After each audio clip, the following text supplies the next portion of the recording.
mig segle, demostra la seva capacitat de convocatòria i la seva voluntat d'innovar la festa de la nit de Santa Llúcia. Una felicitació que de manera genèrica s'estén a tots aquells qui amb la seva participació i presència fan possible aquesta magnífica expressió de la nostra vida cultural avui aquí a Girona. I és, finalment, una felicitació que de manera expressa vull dirigir a tots aquells que han participat en els diversos premis i guardons que aquesta nit hem conegut. Molt especialment, està clar, els guanyadors. Tots ells treballen amb dues matèries essencials per a qualsevol cultura: la idea, el pensament i la paraula.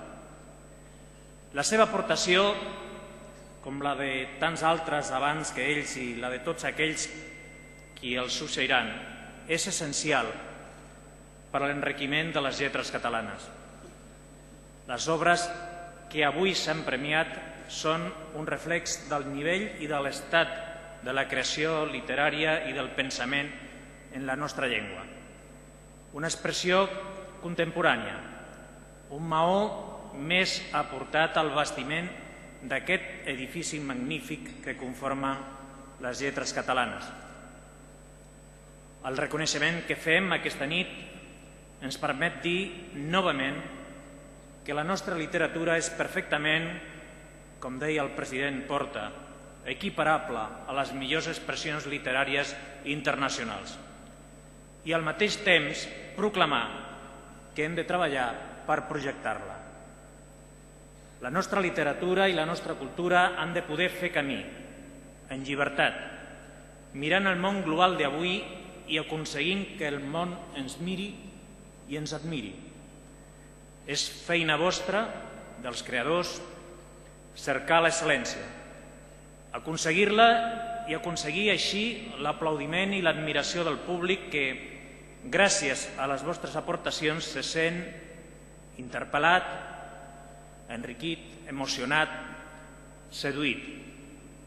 És feina d'entitats com Òmnium i altres de Catalunya seguir estimulant, premiant i donant relleu al pensament i a la creació.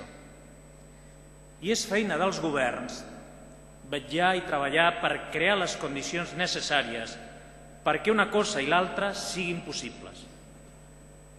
Preparar la terra i fer que sigui fèrtil perquè amb el vostre conreu en surtin els millors fruits. Com ja he tingut ocasió d'expressar en altres moments, presideixo amb orgull un govern compromès amb la cultura. Entenem que la cultura ha de guanyar en amplitud, en participació de la societat. Ha de ser un factor integrador.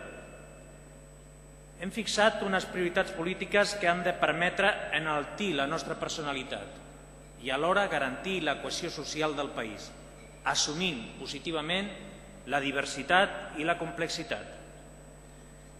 M'agrada parlar del catalanisme com a cultura cívica compartida, fonamentat en el patriotisme i els drets i els deures ciutadans. Per això, esmerçarem tants esforços com calgui per garantir l'accés a la cultura i els drets culturals a tothom. Tenim les condicions i els instruments per assolir aquest objectiu. I us asseguro que hi treballarem amb eficàcia i realisme. Com us ben asseguro que no escatimarem esforços en favor de la llengua catalana, impulsant i garantint el seu ús en tots els seus àmbits. En tots els seus àmbits, Sílvia Coppola, perquè estic convençut de que no has gravat l'últim programa en català a Sant Cugat.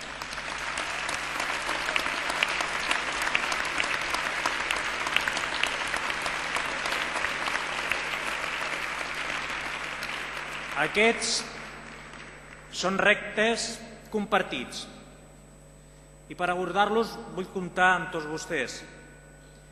Fa 2 anys Catalunya va veure com el món admirava la nostra cultura a la Fira de Guadalajara. L'any que ve, quan es torni a celebrar Santa Llúcia, estic segur que podrem felicitar-nos de l'èxit de la nostra presència a la Fira de Frankfurt. Durant decennis, fer cultura i fer literatura a Catalunya formava part també de la lluita política per recuperar la nostra dignitat i les nostres llibertats democràtiques i nacionals.